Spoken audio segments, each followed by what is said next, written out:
Hier, le conseil d'administration du régime des salariés de la CPS, la Caisse de prévoyance sociale, a renouvelé les membres de son bureau. Patrick Galenon laisse sa place à Jean-François Benhamza, donc le secrétaire général de la CSTPFO, en poste depuis 2019, a cédé son fauteuil à un représentant des employeurs, en l'occurrence celui du syndicat des industriels de Polynésie française. Et c'est donc le tout nouveau président du conseil d'administration du régime des salariés de la CPS qui est notre invité ce matin. Jean-François Benhamza, bonjour. Bonjour. Alors, vous ne découvrez pas l'institution. Une question que l'on se pose très souvent quand on évoque la CPS, la Caisse de prévoyance sociale, comment se porte-t-elle ? Je crois que le mot le plus approprié, c'est compliqué. C'est compliqué. C'est-à-dire, et pourquoi ? Alors, c'est compliqué pour de multiples raisons, et notamment, on voit bien que la crise sanitaire n'a pas arrangé les choses. C'était déjà pas simple juste avant, donc maintenant, c'est encore beaucoup plus compliqué. Il va falloir jouer sur tous les leviers, il va falloir prendre des décisions, il va falloir penser à des réformes, et surtout, il va falloir qu'on mette la partition en marche rapidement et qu'on avance au pas de charge, parce qu'on n'a pas beaucoup de temps.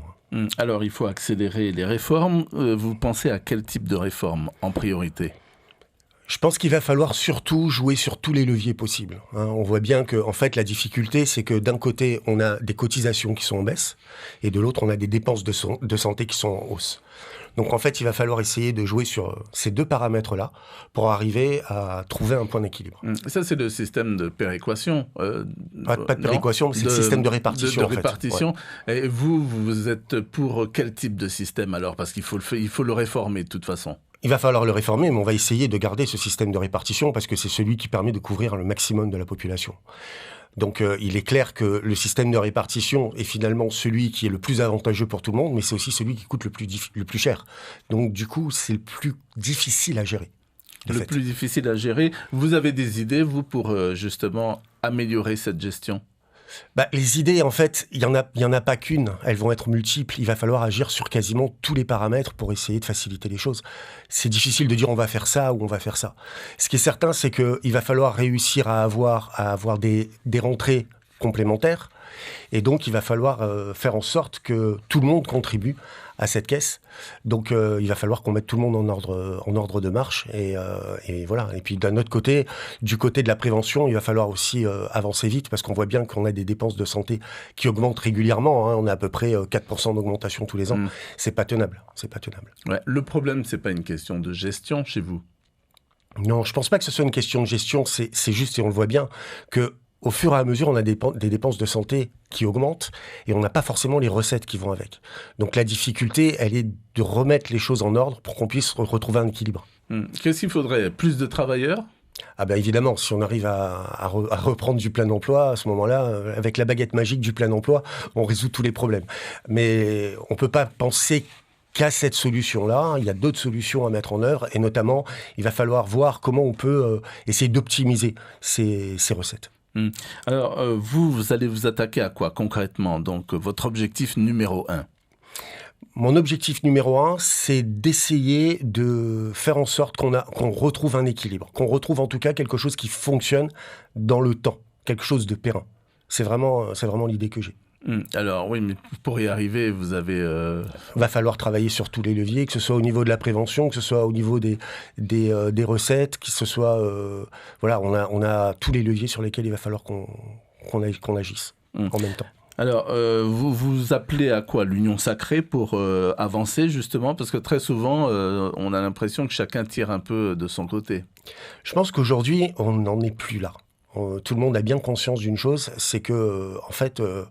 on est vraiment on a le dos au mur. Donc, on peut plus trop se poser de questions et dire, on verra demain, ou il y aura peut-être de l'argent qui viendra pour réussir à résoudre ce problème. Voilà. Maintenant, il faut qu'on y aille vraiment. Et tout le monde est conscient de ça. Je pense que tous les administrateurs de la CPS ont bien compris qu'aujourd'hui, notre responsabilité, c'est de prendre des décisions intelligentes, peut-être faire preuve un peu de créativité, changer certains paradigmes pour essayer de retrouver cet équilibre. Alors, si on parle gros sous, très concrètement, la CPS accuse quoi ? Un déficit de combien ? Alors aujourd'hui, le problème que l'on a, c'est que en fait, on a perdu 10 milliards. Donc on a fait appel à un PGE pour pouvoir rééquilibrer les comptes. Mais on n'est pas revenu à un état normal. Donc on a un deuxième prêt qui est en cours de 7 milliards pour rééquilibrer les comptes. Mais on ne va pas pouvoir continuer à courir comme ça. Donc il va falloir qu'on prenne des mesures. Ouais. Donc là, ce qui fait qu'au total, il y a quoi ? Il y a combien de milliards en moins dans les caisses ? Il n'y a pas de milliards en moins dans les caisses. Pour l'heure, on a encore des réserves pour pouvoir faire face aux obligations que l'on a. De combien ? On a à peu près 15 milliards de réserves. Mais c'est pas suffisant. On peut pas faire face. Il faut qu'on arrive à rééquilibrer les comptes et on n'a pas beaucoup de temps pour ça. Alors, vous comptez, vous en parlez, j'imagine, donc avec les autorités gouvernementales. La solution, même intermédiaire, c'est quoi ? C'est de demander, malgré tout, donc, au gouvernement, au pouvoir central, à l'État, de vous aider ?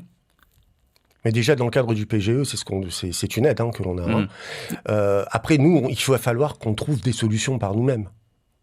On ne peut pas avoir la politique de la main tendue en permanence. Il va falloir à un moment donné qu'on prenne des décisions aussi à notre niveau pour réussir à remonter les recettes et puis à surtout diminuer nos dépenses. Alors, il n'y a pas de baguette magique, sinon ça saurait. Alors, comment vous comptez faire justement pour inverser, j'allais dire, cette tendance ? Alors, ce qui est compliqué, c'est que ça va être des mesures qui vont prendre un peu de temps pour se mettre en place, parce que bien évidemment, il ne suffit pas d'appuyer sur un bouton. Mais notamment, il va falloir que tout le monde contribue. C'est-à-dire qu'aujourd'hui, on sait quand même qu'on a beaucoup de pertes au niveau des recettes de la caisse, parce qu'il y a des gens qui ne jouent pas le jeu. Donc il va falloir qu'on mette un peu d'ordre là-dedans. Ça, c'est un premier point, et c'est quand même un point important. Et puis le deuxième, on a quand même une population qui n'est pas dans un super état de santé et qui ne se sent pas vraiment concernée par sa santé au quotidien. Donc là aussi, il va falloir qu'on appuie sur des boutons pour que les gens se réattribuent cette fonction essentielle qui est prendre soin de soi. Oui, il y a intérêt que les gens soient en bonne santé. Mais évidemment. Et que vous allez aller sur le terrain économique, parce que, je veux dire, les commerciaux, les établissements économiques, je veux dire, les centres commerciaux, etc., sont quelque part concernés par la santé aussi des gens. Vous allez jusque-là, jusqu'à recommander justement, par exemple, tel ou tel produit pour que les gens consomment mieux, consomment de manière plus saine ? Je pense que c'est à tous les niveaux que ça se passe. C'est au niveau de l'éducation des enfants, c'est au niveau des familles, c'est partout. Je pense que d'abord, la première personne qui doit se sentir concernée, c'est l'individu, c'est sa responsabilité à lui. C'est pas le commerçant qui doit prendre cette responsabilité. Lui, il propose aux gens ce qu'ils veulent. Donc ce qu'il faut, c'est que les gens aillent chercher et se mettent à consommer des produits qui sont sains pour eux. C'est d'abord ça. C'est la base, je pense que c'est la base, c'est de responsabiliser les gens au maximum. Au maximum. Donc, alors, vous concrètement, maintenant, vous allez vous dire quoi ? Il faut qu'on se retrouve, tous les collèges, par exemple, et puis que l'on essaye de définir une politique commune ? Alors, une politique commune.